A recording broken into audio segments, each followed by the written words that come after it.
Semester की एक student है। इसके अलावा हमें उनके बारे में कुछ भी पता नहीं चला। ऐसा लग रहा है जैसे उनकी सारी जानकारी कोई जानबूझकर छुपा रहा है। इतना बोलकर वह चुप हो गया और फिर से सिर झुकाकर खड़ा हो गया, क्योंकि आज पहली बार ऐसा हुआ था जब उसके बॉस ने उसे कोई काम करने को कहा हो और वह काम वह पूरा न कर पाया हो। इसीलिए वह बहुत ज़्यादा शर्मिंदा था और साथ ही बहुत ज़्यादा शौक में भी, क्योंकि उनकी कंपनी की हैकिंग टीम दुनिया की सबसे बेहतरीन टीमों में से एक थी। किसी की भी इंफॉर्मेशन निकालना उनके लिए बाएं हाथ का खेल था। लेकिन अपनी लेडी बॉस का नाम पता होने के बावजूद भी वे उनके बारे में कोई भी जानकारी नहीं निकाल पाए। ऐसा लगता था जैसे अरविका नाम की कोई इंसान ही दुनिया में मौजूद नहीं हो। उसकी बात सुनकर अद्रिव को कोई हैरानी नहीं हुई, क्योंकि वह अरविका देखकर ही समझ गया था कि वह कोई मामूली लड़की नहीं है। तो ऐसी क्या पहचान होगी उसकी छिछोरी की जो वह भी पता नहीं लगा पाया। ये सोचकर ही उसकी आंखों में इंटरेस्ट जाग गया, लेकिन वह चमक को छुपाते हुए अपने लड़के यानी अपने असिस्टेंट जैक से कहा, अगर तुम्हें कुछ पता नहीं चल रहा तो और भी एक ही हैकर है, खोजो और तुम्हारी लेडी बॉस के बारे में पता करवाओ। मुझे जल्द से जल्द उसकी इन्फॉर्मेशन चाहिए। Got it. तो जैक भी अपना सिर हाँ में हिलाकर वहां से चला जाता है। वहीं उसके जाने के बाद अधिराज चेयर पर लीन होकर आंखें बंद करता है तो उसकी आंखों के सामने आबे का खूबसूरत मासूम चेहरा आ जाता है, जिसे महसूस करके उसके चेहरे पर एक स्माइल आ जाती है। यह उसके लिए कोई नई बात नहीं थी, क्योंकि जब से उसने मॉल में अरविका को देखा था तब से ही वह उसके दिल और दिमाग में बस गई थी। वह उसे सोते जागते सिर्फ अरविका ही नजर आती थी। वह चाहकर भी उसे भूल नहीं पा रहा था। उसे समझ में नहीं आ रहा था कि यह फीलिंग क्या है, क्योंकि उसने आज तक किसी भी लड़की के लिए ऐसा कुछ भी महसूस नहीं किया था। और इसी फीलिंग से परेशान होकर उसने अरविका के बारे में इन्फॉर्मेशन मांगी तो वह हैरान हो गया, क्योंकि उसे अरविका की इन्फॉर्मेशन तो छोड़ो, उसका नाम भी पता नहीं चला। ये देखकर तो उसे अरविका के बारे में और भी ज़्यादा इंटरेस्ट आने लगा और वह उसे अपनी जान लगाकर ढूंढने लगा, लेकिन उसके हाथ कुछ नहीं लगा। लगता भी कैसे, आखिर हमारी आरबी वर्ल्ड की बेस्ट हैकर है, उसके बारे में कोई तब तक पता नहीं लगा सकता जब तक वह खुद न चाहे। वहीं जब वह उसे रात उसने आबिका को देखा तो अद्रिव बहुत खुश हो गया। उसने नशे में ही अरविका का नाम पूछ लिया और शादी के डॉक्यूमेंट रेडी करने को बोल दिया और उससे जल्दी ही शादी कर ली, क्योंकि वह अरविका को अपना बनाना चाहता था। तभी अद्रिव अपनी आंखें बंद किए हुए अपनी गहरी मैग्नेटिक आवाज़ में बोला, मुझे नहीं पता कि ये प्यार है, अट्रैक्शन है या फिर जुनून या फिर सिर्फ मेरी जिंद, लेकिन मैं बस इतना जानता हूं कि तुम सिर्फ और सिर्फ मेरी हो और जिंदगी भर मेरी ही रहोगी। अद्रिव इतना बोल अपनी आंखें खोलता है। उसकी आंखों में अरविका के लिए उस वक्त दीवानगी, सनक, जिद, पोजीशन सब कुछ नजर आ रहा था। वहीं दूसरी तरफ जब अरविका मेंशन पहुंचती है तो उसे अयान दिखता है, जो अपनी बिजनेस मीटिंग से वापस आ गया था। ये देखकर वह खुश हो जाती है और जल्दी से उसे हग कर लेती है। तो आयन भी मुस्कुराते हुए उसे हग कर लेता है और उसके फोरहेड पर प्यार से किस करते हुए बोला, कैसी है मेरी प्रिंसेस। तो आरबिका मुस्कुराते हुए बोली, मैं बिल्कुल ठीक हूँ भाई, और आप तो 2 दिन बाद आने वाले थे ना, तो फिर इतनी जल्दी। तो अयांश उसकी बात सुनकर मुस्कुराते हुए बोला, काम जल्दी ही खत्म हो गया इसलिए मैं जल्दी आ गया। वहीं बाकी घर वाले भी मुस्कुराते हुए उन दोनों को ही देख रहे थे। ये देखकर बमीका झूठ मूठ का गुस्सा करते हुए मुंह फुलाकर बोली, भाई दी, आप दोनों ने मुझे तो भूल ही गए कि मैं भी यहीं पर हूँ। उसकी बात सुनकर उन दोनों के चेहरे पर स्माइल आ जाती है और वे दोनों ही बमीका के पास जाकर उसे हग करके बोले, हम तुम्हें भूल सकते हैं क्या, नौटंकी कहीं की। और इतना बोलकर वे दोनों ही उसके एक एक गाल खींच लेते हैं। उसके दोनों गाल खींचने की वजह से वह बहुत ही ज्यादा फनी लगने लगी थी, जिसे देखकर अयान और अरबिका को हंसी आ गई। ये देखकर बामिका ने जल्दी से उन दोनों से अपने गाल छुड़ाए थे, फिर मुंह फुलाते हुए जय जी और अनु जी से उनकी शिकायत करते हुए बोली थी, मम्मा डैडी देखिए ना, दी और भाई मुझे परेशान कर रहे थे। वहीं अनुजी और जय जी जो मुस्कुराते हुए अपने बच्चों को देख रहे थे, जब यह सुने थे तो अनुजी उनको झूठ मूठ का प्यार से डांटते हुए बोली थी, तुम दोनों शैतान क्यों मेरी बच्ची को परेशान कर रहे थे, खबरदार जो तुम लोगों ने मेरी बच्ची को परेशान किया तो। उनकी बात सुनकर अयान हंसते हुए बोले थे, सॉरी मॉम। वह बोल ही रहे थे तभी वहां एक सर्वेंट आकर बोलता है, मैम डिनर रेडी है। तो उसकी बात सुनकर अनुजी बोली थी, ठीक है तुम खाना सर्व करवाओ, हम अभी आते हैं। और इतना बोलकर सभी डाइनिंग टेबल पर गए थे और परिवार के साथ मस्ती और बातें करते हुए डिनर किया था और फिर सब अपने अपने रूम में चले गए थे। अरबिका का रूम। अरबिका अपने लैपटॉप में एक वीडियो देख रही थी। वहीं जैसे जैसे वह लैपटॉप की स्क्रीन पर देख रही थी, उसके एक्सप्रेशन डार्क होते जा रहे थे। उसे बहुत गुस्सा आ रहा था। तभी उसने वीडियो हटाया था और तेजी से कंप्यूटर स्क्रीन पर अपनी उंगलियां चलाने लगी थी। फिर कुछ समय बाद अपना काम खत्म किया था और कंप्यूटर स्क्रीन को देखकर डेविल स्माइल करते हुए बोली थी, कल का दिन तुम्हें हमेशा याद रहेगा, क्योंकि कल से तुम्हारी बर्बादी शुरू होगी। ये बोलते हुए उसके चेहरे पर ईविल स्माइल आ गई थी। तुम अपनी औकात भूल गए हो। अगली सुबह अरविका के कमरे में उस समय कोई भी नहीं था, क्योंकि बामी अपने कमरे में तैयार होने गई थी और अरविका अभी नहा रही थी। कमरे में पूरी तरह शांति थी। तभी दरवाज़ा धीरे से खुलता है और अंदर एक 35 औरत आती है। उसने सर्वेंट वाले कपड़े पहन रखे थे, लेकिन उसके चेहरे पर ऐसा एटीट्यूड था जैसे वह इस मेंशन की मालिक हो। कमरे में कदम रखते ही उसने चारों तरफ नजर दौड़ाए। जब उसकी नज़र इतने खूबसूरत कमरे पर पड़ी तो उसकी आंखों में लालच और जलन साफ दिखाई दी। उसका चेहरा कड़वाहट से टेढ़ा हो गया। वह मन ही मन बड़बड़ाती हुई बोली, सचमुच रायजादा परिवार के पास क्लास नाम की चीज़ नहीं है। पहले तो उस बेवकूफ़ और मनहूस बामिका को घर की प्रिंसेस बना रखा है और अब ये गांव की देहातियाई है तो इसे सर पर चढ़ा रखा है। वह होंठ भींचते हुए कमरे को फिर से घूरती है। इतना खर्चा करने की क्या ज़रूरत थी? इसे तो सर्वेंट रूम में भी रखा जा सकता था। आखिर इसने इससे ज़्यादा देखा ही क्या होगा अपनी ज़िंदगी में। इसके लिए तो सर्वेंट क्वार्टर भी किसी महल जैसा होता। इतना कहकर वह नखरे से चलती हुई पूरा कमरा ऐसे देखने लगती है जैसे वह उसी का हो। इतने सुंदर घर में रहकर तो ये अपनी औकात भी भूल गई होगी। लेकिन फिर अपने बालों को झटकते हुए वह बोली, कोई बात नहीं, मैं आ गई हूं ना। अब मैं इस गांव की गंवार को उसकी औकात याद दिलाऊंगी। फिर मिस बानी मुझसे बहुत खुश होंगी और हो सकता है वह मुझे कोई बड़ा तोहफा भी दे दें। इतना कहते ही उसकी आंखों में लालच की चमक उभर आई।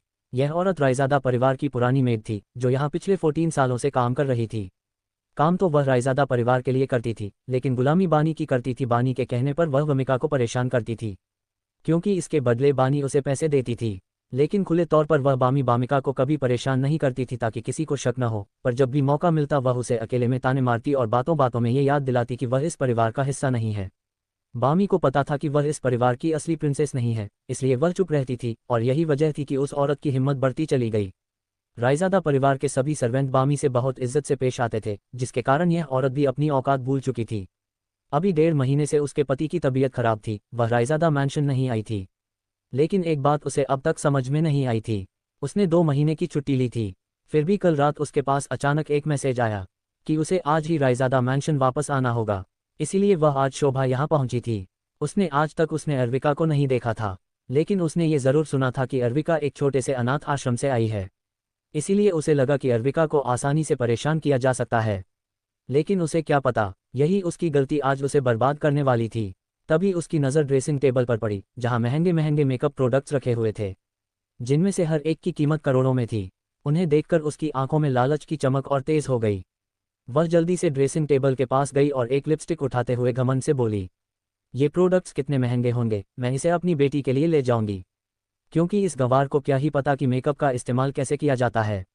ये कहकर वह बाकी प्रोडक्ट्स को भी छू छू कर देखने लगी, जैसे वे उसके ही हों। तभी वॉशरूम का दरवाज़ा खुला और उसमें से अर्विका बाहर निकली। इस समय उसने ओशन ब्लू कलर की सिंपल फ्रॉक पहन रखी थी।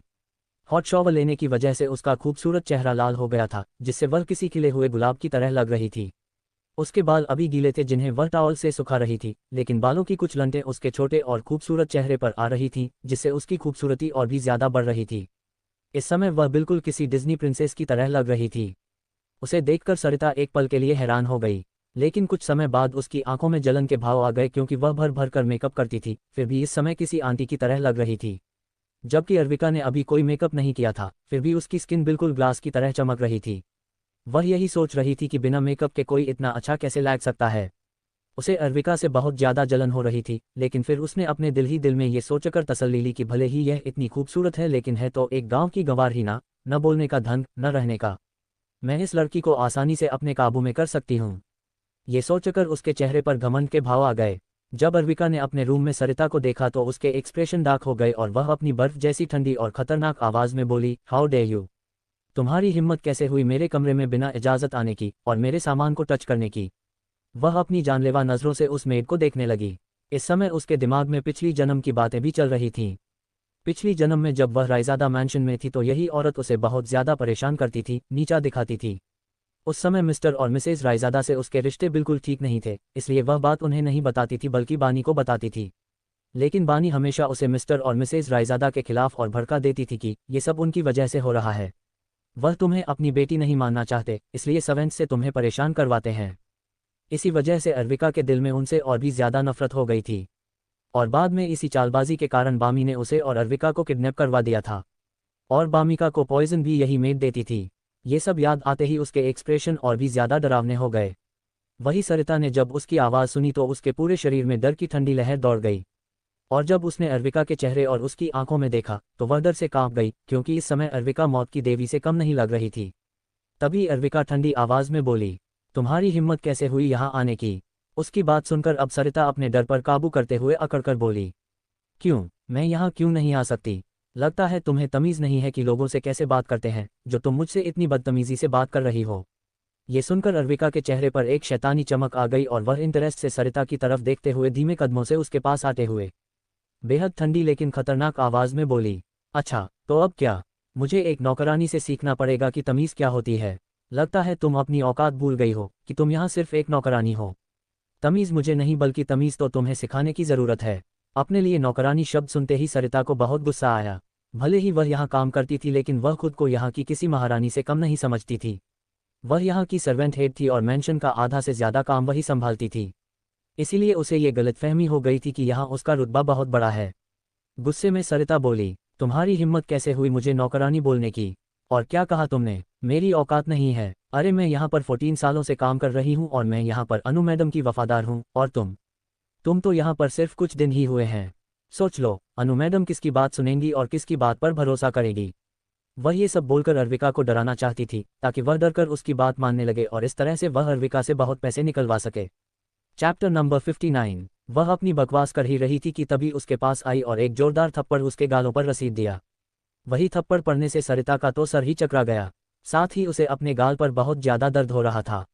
वह अपने गाल पर हाथ रखे गुस्से में बोली, तुम्हारी हिम्मत कैसे हुई मुझे थप्पड़ मारने की? क्या तुम अपनी औकात भूल गई हो? हाँ, कि तुम किस गंदगी से उठकर यहाँ पर आई हो और तुम मुझे थप्पड़ मार रही हो? तुम्हें पता भी है अगर मैं ये बात अनु मैडम को बता दूं तो वह तुम्हारा क्या हाल करेगी? वह तुम्हें इस घर से भी धक्के मारकर बाहर निकाल देंगी। उसे यही लग रहा था कि आबिका जैसी लड़की को राय ज्यादा खानदान कभी नहीं अपनाएगा और वह तो यहाँ पर कितने सालों से काम कर रही थी और मिसेज रायजादा की गुड बुक्स में भी थी, तो वह तो उसकी ही बात मानेगी। आखिर कौन चाहेगा एक बदतमीज और घटिया लड़की को अपने परिवार की प्रिंसेस बनाना जो उनकी इज्जत को दांव पर लगा दे? वह यही सोचकर ये बोल रही थी। वही उसकी बात सुनकर अरबिका के चेहरे पर एक डेविल स्माइल आ गई और वह 2-4 थप्पड़ सरिता को और जड़ते हुए बोली, चलो अब देख लेते हैं कि मॉम किसकी बातें मानेंगी। और इतना कहकर वह सरिता के बालों को पकड़ती है और बिना रहम किए लगभग घसीटते हुए उसे कमरे से बाहर ले जाने लगती है। वही उसके ऐसा करने से सरिता की दर्दनाक चीखें वहां गूंज रही थी क्योंकि उसे बहुत दर्द हो रहा था। उसे ऐसा लग रहा था जैसे आज उसके सारे के सारे बाल उखड़ जाएंगे। वहीं वह इस तरह से सरिता को घसीटते हुए हॉल में ले आती है। वहीं हॉल में आयरन, अनुजी और जयजी मौजूद थे। जब उन्होंने अरबिका को इतने गुस्से में देखा तो वह हैरान हो गए क्योंकि आज से पहले उन्होंने अरबिका को कभी इतने गुस्से में नहीं देखा था। वहीं अरबिका सरिता को बाल पकड़कर एकदम से छोड़ देती है जिससे सरिता वहां धम की आवाज के साथ नीचे गिरती है जिससे दर्द के कारण उसकी दर्दनाक चीख हॉल में गूंज जाती है। वहीं जब बाकी सर्वेंट्स ने ये देखा तो उन्हें आबिका से डर लगने लगा। लेकिन जिन सर्वेंट्स को सरिता परेशान करती थी, जब उन्होंने सरिता की हालत देखी तो उन्हें बहुत ज्यादा खुशी हुई क्योंकि सरिता ने इस मेंशन में उनका जीना हराम कर दिया था। वहीं जब मिस्टर और मिसेज रायजादा और अयान ने ये देखा तो वह लोग जल्दी भागते हुए आरबिका के पास आए। वहीं अयान तो जल्दी से आरबिका को पकड़कर चेक करने लगा कि कहीं उसे चोट तो नहीं लगी और वह प्यार से बोला, प्रिंसेस क्या हुआ? आप इतनी गुस्से में क्यों हो? क्या आपसे किसी ने कुछ कहा? और वह फिक्र से आरबिका को देखने लगा क्योंकि उसे पता था कि उसकी प्रिंसेस बिना किसी रीजन के किसी को इस तरह हर्ट नहीं करेगी, जरूर इसके पीछे कोई कारण होगा। वही उसकी बात सुनकर आरबिका कुछ नहीं बोली तो जयजी आगे आकर बोले, क्या हुआ प्रिंसेस? कुछ बोलिए ना। वहीं सरिता सबको आरबिका से इतनी प्यार से बात करते देख हैरान हो गई क्योंकि बानी ने तो उससे कहा था कि आरबिका प्यार नहीं काटे क्योंकि वह गांव से आई है और कसब उससे ही प्यार करते हैं और अगर वह उसे नुकसान पहुंचा देगी तो उसका कोई कुछ नहीं बिगाड़ेगा। लेकिन यहाँ तो कुछ और ही नजर आ रहा था और यहाँ पर बानी भी दिखाई नहीं दे रही थी। ये सोचकर वह थोड़ी डर गई। सब देखकर अनुजी जल्दी से अरबिका के पास आई और पहुंचकर प्यार से पूछा, बच्चा क्या हुआ? ये सब क्या है? तो अरबिका गस से बोली, मॉम, यह नौकरानी खुद को यहाँ की मालकिन समझ रही है और ऐसे लगता है कि मैं यहाँ रहने के लायक नहीं हूँ। वही ये बात सुनकर सब हैरान हो गए और गुस्से से सरिता को देखने लगे। वही ये बात सुनकर सरिता बहुत डर गई और डर की मारे उसके माथे से ठंडा पसीना बहने लगा। उसे समझ में नहीं आ रहा था ये क्या हो गया, और ये लड़की तो डरने और कमजोर होने जैसी होनी चाहिए थी, पर ये तो कहीं से भी वैसी नहीं लग रही जैसे उसने अरबिका के बारे में पहले सुना था। लेकिन फिर भी उसे थोड़ी बहुत उम्मीद थी कि अनुजी और जयजी उसकी साइड लेंगे। आखिर वह इतनी समय से उनके लिए काम कर रही है और अरबिका तो अभी ही इस मेंशन में आई है। इसलिए वह रोते हुए बोली, मैडम मैंने कुछ भी नहीं कहा, ये झूठ बोल रही है। मैंने तो सिर्फ इन्हें नीचे आने के लिए कहा था लेकिन यह मुझ पर भड़क गई और मुझे उल्टा सीधा सुनाने लगी। वह अभी भी अरबिका को गलत साबित करना चाहती थी ताकि वह अरबिका को उसकी औकात दिखा सके। वही ये बात सुनकर अरबिका के चेहरे पर एक डेविल स्माइल आ गई और रायजादा परिवार की बोहे सीखवट गई। उसमें कोई शक नहीं था कि उन्हें अपनी प्रिंसेस पर ही भरोसा था, लेकिन यह औरत कैसे उनकी प्रिंसेस पर इल्ज़ाम लगा सकती थी। इसलिए अयान गुस्से में बोला, तुम्हारी हिम्मत कैसे हुई यहाँ मेरी प्रिंसेस से इस टोन में बोलने की? तुम्हें क्या लगता है हम बेवकूफ़ हैं जो तुम्हारी बात पर यकीन करेंगे? वही ये सुनकर सरिता परेशान हो गई कि अगर इन्हें सच पता चल गया तो उसका क्या होगा। इसलिए वह और ज़ोर से रोते हुए बोली, मैं सच कह रही हूँ सर, मेरी बातों का यकीन कीजिए, और अगर यह मैडम जो बोल रही हैं वह सच है तो आप इनसे सबूत मांगिए। क्या सबूत है इनके पास कि जो ये बोल रही है वह सच है? और इतना कहकर वह रोने लगी क्योंकि वही मन में उसके चेहरे पर डेविल स्माइल थी। उसे लग रहा था कि अर्बिका के पास कोई सबूत नहीं होगा और वह गलत साबित हो जाएगी, जिससे मिस्टर और मिसेस रायजादा उसे घर से बाहर निकाल देंगे और वह सालों के बदले उनसे पैसा लेगी और बानी को ये बात बताकर उससे भी पैसा लेगी। यही सोचकर वह खुश हो रही थी कि तभी अर्बिका अपना मोबाइल निकालकर उसे तुरंत प्रोजेक्टर से कनेक्ट करती है और अपने रूम की वीडियो चला देती है। वही वीडियो ऑन होते ही अर्बिका के रूम का कुछ समय पहले का सीन दिखने लगा, जिसमें साफ साफ सब कुछ दिखाई दे रहा था कि कैसे सरिता और अर्बिका को धमकाने की कोशिश कर रही थी और उसे नीचा दिखा रही थी। ये देखकर जय जी, अयान और अनु जी गुस्से में कप उठे कि उनकी ही पाइसों पर पलकर यह 2 कौड़ी की नौकरानी कैसे उनकी बेटी को नीचा दिखा रही थी। वहीं सर्वेंट ने भी हैरानी के मारे अपने मुंह पर हाथ रख लिया। सचमुच वह बहुत हैरान थे सरिता की हरकत पर। पहले वह सिर्फ सभी सर्वेंट्स को बुली करती थी, लेकिन अब उसकी हिम्मत इतनी बढ़ गई कि वह इस घर की प्रिंसेस और उनकी मिस को बुली लगी थी। वहीं यह सब देखकर सरिता के माथे पर तो ठंडा पसीना ही निकलने लगा। उसे बिल्कुल भी अंदाजा नहीं था कि अर्बिका के पास वीडियो होगा। सरिता की बुरी हालत। तभी प्रोजेक्टर पर एक और वीडियो चलने लगती है जिसमें सरिता छोटी सी बामिका थी और सरिता बामिका से बोल रही थी कि वह बहुत बेवकूफ़ और निकम्मी लड़की है। उसे जैसी लड़की को रायजादा खानदान में रहने का हक नहीं है। उसका चेहरा भी रायजादा खानदान के किसी इंसान से नहीं मिलता। उसे तो शक है कि वह रायजादा खानदान की बेटी है भी या नहीं। और यह भी कह रही थी कि उसे यहाँ पर रहने का कोई हक नहीं। वही ये सुनकर हमारी भोली भाली मासूम 6 साल की बामिका कुछ नहीं कहती। उसकी आंखों में आंसू आ जाते हैं और इसी तरह वह छोटी सी बामिका को नीचा दिखा रही थी। और इसके बाद बैक टू बैक वीडियो चलने लगती है जिसमें सरिता कई नए सर्वेंट को बुली करते हुए दिखाई दे रही थी और धमकाते हुए भी दिखाई दे रही थी। ये सब देखकर तो रायजादा परिवार के गुस्से की कोई सीमा नहीं रहती। वही सरिता की हालत डर से खराब हो गई और बाकी सर्वेंट जिन्हें सरिता परेशान करती थी ये सब देखकर बहुत खुश थे कि अब सरिता को सजा मिलेगी।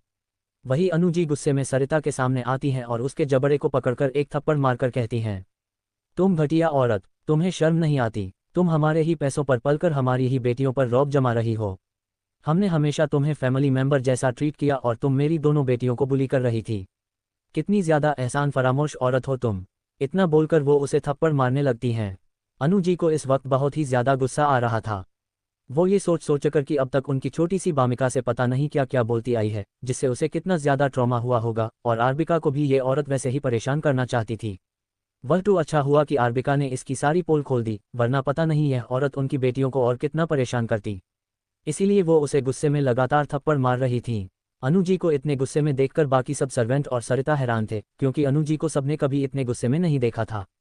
क्योंकि अनु जी एक बहुत ही प्यारी और काइंड हार्टेड लेडी थी जो किसी से बदतमीजी करना तो दूर, ऊंची आवाज़ में भी बात नहीं करती थी और हमेशा उन लोगों को फैमिली की तरह ट्रीट करती थी। शायद यही वजह थी कि अब सरिता की इतनी हिम्मत बढ़ गई थी। अनु जी के इस तरह थप्पड़ मारने से सरिता की हालत खराब हो गई थी। उसके दोनों गाल सुअरों की तरह फूलकर लाल हो गए थे। वही जय जी और अयान भी गुस्से से जलती हुई नज़रों से सरिता को देख रहे थे। तभी वहां पर सीढ़ियों से बामिका आती है। वही जब बामिका यह नज़ारा देखती है तो हैरान हो जाती है और वह हैरान होकर पूछती है, मॉम, ये आप क्या कर रही हैं? वही बामिका को देखकर अनु जी की आंखों में गिल्ट नजर आने लगता है, क्योंकि नाक के नीचे ही उनकी जान से प्यारी बेटी को इतना परेशान किया जा रहा था और उन्हें पता भी नहीं चला। इसलिए वह जल्दी से बामिका के पास जाती हैं और उसके गालों पर हाथ रखकर नम आंखों से कहती हैं, बच्चा, अपनी मम्मा को माफ़ कर दो, वह तुम्हें प्रोटेक्ट नहीं कर पाई। इतना कहते कहते उनकी आंखों में आंसू भर आते हैं। जब बामिका अनु जी को इस तरह रोते हुए देखती है तो वह घबरा जाती है और उनके हाथ पकड़कर पूछती है, मम्मा क्या हुआ, आप रो क्यों रही हैं? अनु जी अपने आंसू पोंछते हुए गुस्से से सरिता को देखकर बोली, बच्चा, तुमने हमें पहले क्यों नहीं बताया कि यह औरत तुम्हें इस तरह परेशान करती है, बुली करती है? पहले ही बताना चाहिए था, ताकि हम इसे कड़ी से कड़ी सज़ा दे पाते। अनु जी की बात सुनकर बामिका को पूरा मामला समझ आ जाता है। वह धीरे से बोली, मम्मा, ऐसी कोई बात नहीं, मैं बस आपको परेशान नहीं करना चाहती थी। वैसे भी आप अपने काम में बहुत बिजी रहती थीं, तो मैं आपको और तनाव नहीं देना चाहती थी। ये सुनकर अनु जी फिर बोली, बच्चा, तुम हमारी बेटी हो। तुम्हारी कोई भी बात हमें परेशान नहीं करती, बल्कि हमारा फ़र्ज़ है कि हम तुम्हें सुने, तुम्हें एक अच्छी ज़िंदगी दें। लेकिन हम ऐसा नहीं कर पाए। हमारे ही घर में तुम्हारे साथ इतना बुरा होता रहा और हमें पता भी नहीं चला। हम ये कहते हुए उनकी आंखों से आंसू बहने लगे। उन्हें लग रहा था एक अच्छी माँ नहीं है, क्योंकि उनकी लापरवाही की वजह से उनकी एक बच्ची दूर हो गई और यूज इतना कुछ सहाना पड़ा और दुश्री उनके पास है लेकिन वह यूज भी प्रोटेक्ट नहीं कर पाए। ये सुनते ही बामिका उन्हें कसकर हग कर लेती है और कहती है, मम्मा ऐसा मत कहिए, आप इस दुनिया की बेस्ट माँ हैं। तभी आरबिका और अयान भी वहां आते हैं और कहते हैं, हाँ मॉम, इस घटिया औरत की वजह से खुद को ब्लेम मत कीजिए। आप सच में बहुत अच्छी मॉम हैं और हमें गर्व है कि आप हमारी मॉम हैं। अयान फिर प्यार से बामिका और आरबिका के सिर पर हाथ रखते हुए बोला, क्वोट, अगर कभी भी कोई तुम्हें इस तरह परेशान करे तो इस तरह कभी मत छुपाना, अपने भाई को बताना, हम उसे सबक सिखाएंगे, ठीक है। उसकी बात सुनकर बामिका और आरबिका हल्की सी मुस्कान देकर सिर हिला देती हैं और फिर दोनों अनु जी को गले लगा लेती हैं। उधर सरिता ये सब देख रही थी और जैसे ही उसे लगा कि अब किसी का ध्यान उस पर नहीं है, वह मौका देखकर धीरे धीरे वहां से भागने लगती है। लेकिन वह भाग पाती उससे पहले ही वहां के गार्ड्स ने उसे पकड़ लिया। सरिता छूटने की कोशिश करती है। वही जब सरिता को कोई रास्ता नहीं मिलता तो वह रोते हुए बोलती है, सर मैडम प्लीज़ मुझे माफ़ कर दीजिए, आगे से मैं गलती कभी नहीं करूँगी, प्लीज़ एक बार मुझे माफ़ कर दीजिए, मैंने इतने साल आपके यहाँ काम किया है। वैसे उसे अपनी इस गलती के लिए कोई पछतावा नहीं था लेकिन वह किसी भी हालत में यह मेंशन नहीं छोड़ना चाहती थी। वही उसकी बात सुनकर सब लोगों को बहुत गुस्सा आता है कि इतना को सब कुछ करने के बाद फिर भी इस घटिया औरत में हिम्मत है कि वह उनसे माफ़ी मांग सके। वह कभी भी इसको माफ़ नहीं करने वाली थी, इसलिए अयान बोला, ऐसे ले जाओ। वही उसकी बात सुनकर सभी गार्ड उसे घसीटते हुए मेंशन से बाहर ले जाने लगते हैं। वही जिससे सरिता उन्हें छोड़ देने के लिए गैगडाने लगती है लेकिन किसी पर उसका कोई असर नहीं पड़ता। वही सरिता के जाने के बाद मेंशन में सन्नाटा छा जाता है। वही मेंशन के सारे सर्वेंट्स भी ये सब देखकर यहाँ पर इकट्ठा हो गए थे। ये देखकर अयान एक्सप्रेशन लेस चेहरे के साथ उन सबको देखकर बोला, उम्मीद है आप लोग सरिता की तरह कोई भी हरकत नहीं करेंगे और हमारे लिए लॉयल रहेंगे, वरना आपकी हालत सरिता से भी ज़्यादा बुरी होगी। वही उसकी बात सुनकर सभी सर्वेंट को डर लगने लगा क्योंकि ये सब बोलते हुए अयान बहुत खतरनाक लग रहा था। वही सभी अयान की क्रूएल्टी के बारे में जानते थे, इसलिए जल्दी से उन्होंने अपना सिर हाँ में हिला दिया। ये देखकर अयान बोला, जाइए अब आप सब अपने अपने काम कीजिए। वही उसके इतना बोलते ही सब सर्वेंट वहां से 9-2-11 हो गए। कुछ समय बाद एक अंधेरे कमरे में सरिता की लगातार चीखों की आवाज़ आ रही थी। उसी रूम में लेडी बॉडीगार्ड सरिता को टॉर्चर कर रहे थे, उसे कोड़े मारे जा रहे थे। वही इस समय वह बर्फ की सिल्ली पर लेटी हुई थी जिससे उसकी हालत बहुत खराब थी। वही अयान और अर्विका वहां पर बैठे हुए थे और पॉपकॉर्न खाते हुए सरिता को टॉर्चर करते हुए देख रहे थे।